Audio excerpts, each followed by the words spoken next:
is going on, guys? I am the FD Guru, bringing to you guys a Friday NBA edition of my DFS podcast. Our busy NBA week continues here with another big main slate to kick off our weekend tonight. We got 9 games on our docket, and we got the Suns playing, which makes a very, very strong value team. With them continuing to have no CP3 and Devin Booker. We'll get into that. And there's a couple of good studs out there who aren't overpriced. So as usual, we will get into that. 5 plays for each position. Just make sure you drop a like on this video. Make sure you're subscribed. And my sponsored sportsbook, BetUS, offers 125% match bonus on all new first depositors using my link below of a minimum of $50. My betting plays have been awesome. We went 3-1 last night, just missed on a parlay due to the Bulls losing to the Hawks. But nonetheless, we've had a really good record on that. I've been using that book. It's a great book. So get over on there if you haven't yet. So jumping into tonight's slate, Cameron Payne is another chalky play here. He was a chalky play last slate. He's going to be starting at point guard. He only played 20 minutes because they blew out the Blazers by like 30 plus. He didn't even play in the fourth quarter. So all of these Suns starters did not play. You know, they should have played 8 to 10 more minutes than they actually did. Expect Cameron Payne to be around 28 to 30 minutes tonight. They're playing the Knicks. They shouldn't blow them out. The Knicks are certainly better than the Blazers.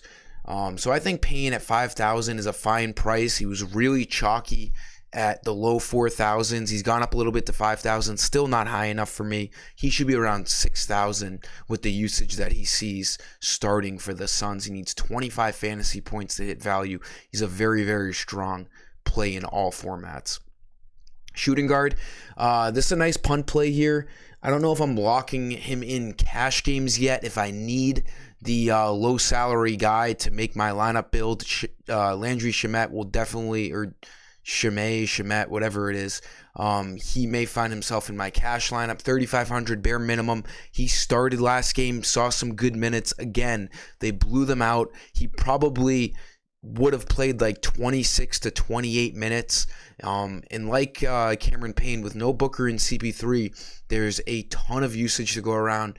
Shamet should easily play over 25 minutes, and he should have a great chance at getting 20 or more fantasy points to hit value. He could end up being a really nice punt play for the Suns tonight. And then at small forward, let's stick with the Suns here. You're probably going to want to have 3 to 4 Suns guys in your cash lineups tonight. This was the method last slate, and their prices haven't really changed. So it's another great idea here tonight. 5,400 for Mikal Bridges. Again, they blew him out. 28 minutes. He probably would have saw 36 to 38 minutes. He usually does. In the 2 games before that, he saw 38 minutes back-to-back. So he plays a ton of minutes, maybe the most minutes on the team. He needs 27 fantasy points to hit value. He should have a really good chance at doing that. He's a good cash game play. I would say Bridges is more of a cash game play. He's going to see more ownership. Cameron Johnson coming off the bench, a little more expensive, has a higher ceiling than Mikal Bridges. So maybe Cameron Johnson more of a tournament play because he'll see less ownership than Bridges tonight. And they're both in very similar spots. Power forwards go to Pascal Siakam. We've had a lot of waiting on Van Fleet over the last few games. They wait. Over the weekend, last weekend, Van Fleet was unlikely to play. He ended up playing, and then since then he's been out. But they haven't been ruling him out until like an hour before the game. But today, thank God, we get a nice early report that Van Fleet is out. This locks in Siakam. There's other great plays on the Raptors. Thaddeus Young is questionable with his illness. He was out last night. We saw a lot of those bench big men get a lot of run. Chris Boucher was an awesome punt play that a lot of people had. He will be back in the mix tonight if Thaddeus Young cannot go. But regardless of the Thaddeus Young news, Pascal Siakam is an automatic play no matter what at 8,100. He needs 40 fantasy points to hit value. He had a pretty bad game last game. He hasn't been playing that well as of late. But he's a guy who has 60-point upside. He's going to see a ton of usage. I just expect him to play better than he has. He has a high floor. When he has bad games with this kind of usage, he's still going to get you, like he did last night, 36, over 35 fantasy points. So even when he plays not so great, he's going to be fine for you in cash games. And he has he has a very high ceiling as well. So definitely a huge cash game play tonight with no Van Fleet on the court. And then, of course, no OG Anunoby. And then for center, let's look at Yogic. Jokic is, he's always worth a play at 11,000. I really start questioning the play if he gets up to 12,000, which I know he's been on DraftKings. He needs 55 fantasy points. He's just the top 3 player in the league behind Giannis and Embiid, who we also have on this slate. Embiid and Harden have a tougher matchup against the Cavs.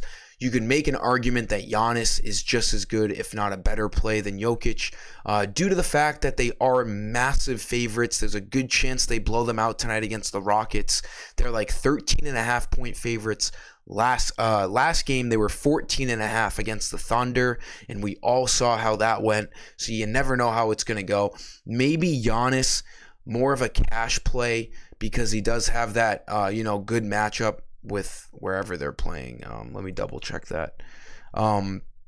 At Chicago, so we know that that's not gonna be a blowout. So Giannis could be the cash game play. Jokic could be the GPP play. Maybe you get both of them in the same lineup. I don't know. We'll see how much cheap value is out there later on. But I'm probably gonna lean towards GPP Jokic, cash Giannis, due to the fact that there's a good chance Jokic doesn't play in the fourth quarter. But if they do blow out the Rockets where he doesn't need to play in the fourth quarter, there's a good chance he hits value in 3 quarters anyways. It's not out of the question that he gets over 50 fantasy points in 3 quarters if the Nuggets are destroying the Rockets. So either way, Jokic should be on your radar. He's a great stud play, but there's that risk of the blowout. They are at home, and they are playing a very, very putrid Rockets team. That'll sum up today's video, guys. Thank you for tuning in. As always, like the video. Make sure you're subscribed. Let's have a great start to our weekend. Until next time, I am the FD Guru, and I'm signing off. See ya.